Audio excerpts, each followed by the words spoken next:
और हमारी गौ माता हमारा दायित्व कार्यक्रम के जरिए लोग जुड़ भी रहे हैं, जिससे सीधे सीधे आयोग का उस पेमेंट गेटवे से कुछ लेना देना नहीं है।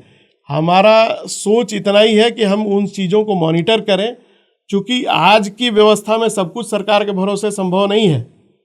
आज हमारी सबकी जिम्मेवारी होती है। और मैं आपके पॉडकास्ट के श्रोताओं से भी अपील करूंगा कि आप इस माध्यम से जुड़ें, क्योंकि सरकार हर कुछ नहीं कर सकती है, लेकिन हम अगर वास्तव में अपनी धार्मिक, सांस्कृतिक, आध्यात्मिक आस्था पर विश्वास करके गौ सेवा की चर्चा करते हैं, तो वास्तव में गौ सेवा करना है तो गौ सेवक बनने के लिए आपको एक प्लेटफॉर्म है।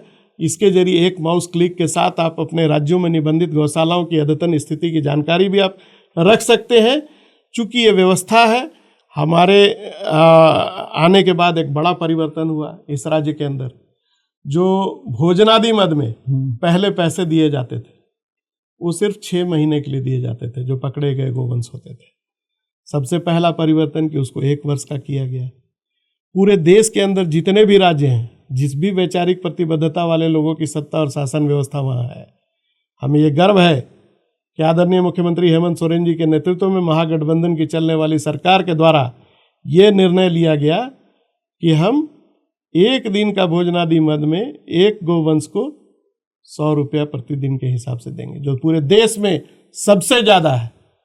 और ये भी महंगाई के दृष्टिगत कम पड़ता है, क्योंकि जो पशुधन की वहाँ संख्या है, वो व्यवस्थाओं के संचालन में आज अगर हम रांची की चर्चा करें तो 1 करोड़ रुपए का डेफिसिट है, लेकिन हमारे राज्य में बजट का आकार हमारे आयोग को लेकर के उतना है नहीं।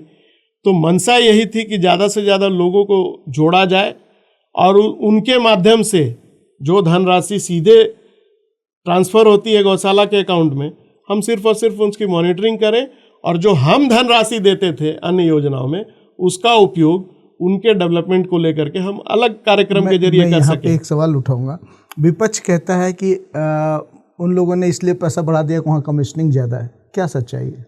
आप जाके पूछ सकते हैं, मैं तो खुली चुनौती देता हूँ कि आप समझिए कि गोवंश जो पकड़े जा रहे हैं प्रशासन के स्तर पर, FIR दर्ज होता है, उसकी एक प्रक्रिया है। FIR दर्ज होने के बाद DC के माध्यम से उसकी अनुशंसा आयोग में भेजी जाती है। गिनती के आधार पर वहाँ पैसा जाता है। किसी भी गौशाला वाले जो जिसकी आप चर्चा कर रहे हैं ना, विपक्ष, और जो गौ सेवा को लेकर के आज तक राजनीति करते आए थे, उन्होंने तो 5-6 साल से पेमेंट ही नहीं दिया था। क्या बात कर रहे हैं? गौ माताओं का पेमेंट बाकी बकाया था। अच्छा। उन सारे फाइलों का निष्पादन मेरे आने के बाद हुआ है।